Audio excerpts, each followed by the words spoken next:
মোবারক, ঈদ মোবারক। একটাই এই ঈদের জন্য কত প্রত্যাশা, কত আশা, কত কেনাকাটা, কত আনন্দ, কত আমেজ, কত আয়োজন এই একটা ঈদকে নিয়ে। কারণ আমাদের বছরে দুইটা ঈদ, আর এই দুইটা ঈদ আমরা অনেক অনেক বেশি আনন্দ নিয়ে এই দুটা কাটাই। তো যাই হোক, আমি গতকাল রাত্রে যেসব রান্না করে রেখেছিলাম তো সেগুলো তো রান্না আছে। আর আজকে ঈদের দিন, তো ঈদের দিন সকালে ঘুম থেকে উঠে পড়েছি একেবারে 5:30টার সময়, আর এসে রান্না বান্না শুরু করে দিয়েছি।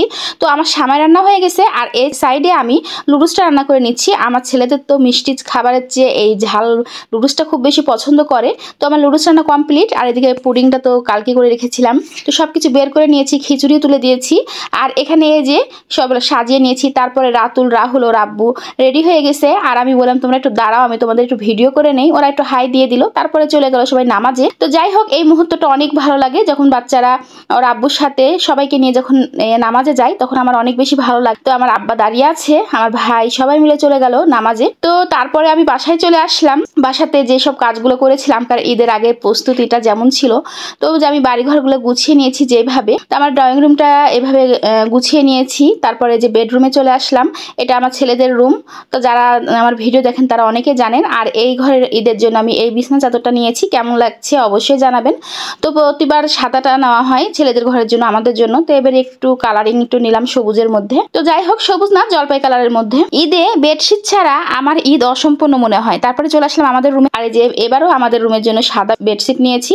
তো সাদা বেডশিটটা আমার অনেক বেশি পছন্দ হয়েছে, আর রাতুল রাব্বু দুজনে মিলে কিনেছিলাম। আমাদের ছোট্ট একটা বাড়ি, কিন্তু প্রাসাদের মতো লাগে, কারণ সুখে পরিপূর্ণ। নিচতলাতে 2টা বেডরুম আর একটা ড্রয়িং রুম, আর উপরতলাতেও একই ঘটনা, রান্নাঘর আছে। নিচতলাতে রান্নাঘর নাই দেখে আমাকে উপরতলাতে আর নিচতলাতে বারবার সারাদিন যাওয়া আসা করতে হয়, কারণ মেয়েদের কাজই তো রান্নাঘরে, সারাদিন সেখানেই বেশি সময় কেটে যায়। যাই হোক, আমি উপরতলায় চলে আসলাম, আর বাড়িঘরগুলো সুন্দর ক্লিন লাগছিল। আর মনে হয় ঈদের দিনের মতো যদি প্রতিদিনই হতো। প্রতিদিনই পরিষ্কার পরিচ্ছন্ন থাকে, কিন্তু তারপরেও ঈদের দিনের সৌন্দর্যটা একটু অন্যরকম। তো যাই হোক, এই যে রান্নাঘরে চলে আসলাম। তো রান্নাঘরটা মোটামুটি গোছানো হয়ে গেছে, কিন্তু আমার এখানে রান্না এখনো চলছে।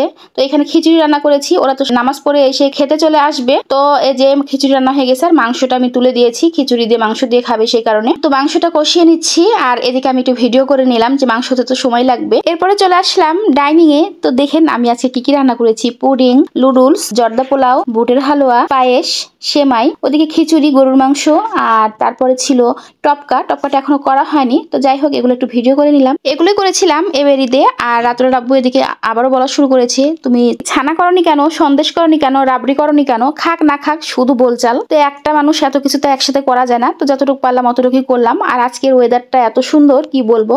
আকাশটা মেঘলা মেঘলা হয়ে আছে, আর এতটুকু গরম লাগছে না, খুবই সুন্দর লাগছিল।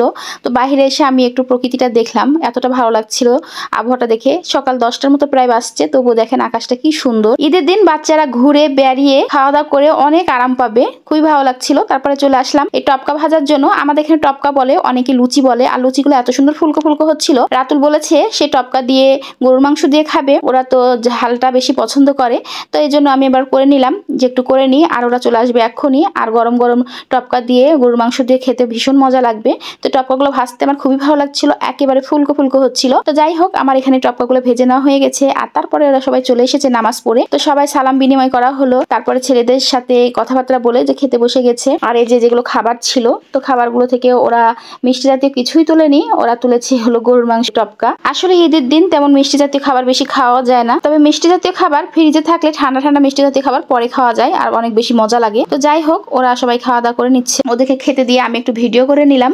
তো রাতুল আব্বু তো আগেই পাঞ্জাবি খুলে বসে পড়েছে। তারপরে দুপুর বেলাতে আমার ননদের বাড়ি, মানে আমার বাবার বাড়িতে দাওয়াত ছিল, তো আমি আমার বাবার বাড়িতে চলে আসলাম। আর এখানে আমার ননদ অনেক কিছু আয়োজন করেছে, রোস্ট ছিল, গরুর মাংস ছিল, বুটের ডাল ছিল, পোলাও ছিল, সালাদ ছিল। তো যাই হোক, রোজার পরে এত কিছু খাওয়া যায় না, সবাই তাও হালকা পাতলা করে খেয়ে নিলাম। ঈদের দিন এত দ্রুত যে সময় চলে যায় ভাবতেও অবাক লাগে, মনে হয় যে ঈদটাকে আটকে রেখে দিয়ে এমন লাগে। তো যাই হোক, আমরা যে খাওয়া দাওয়া করে নিয়েছি আমার ননদের বাসাতে। আর আপনারা তো জানেন আমার ননদের সাথে আমার ভাইয়ের বিয়ে দিয়েছি, তো বাবার বাসা আর ননদের বাসা একই কথা। তো তারপরে এই তো সবাই খাওয়া দাওয়া করে একটু গল্প করলাম। আর আজকের ভিডিওটা এতটুকুই। সবাইকে ঈদের অনেক শুভেচ্ছা, ঈদ মোবারক।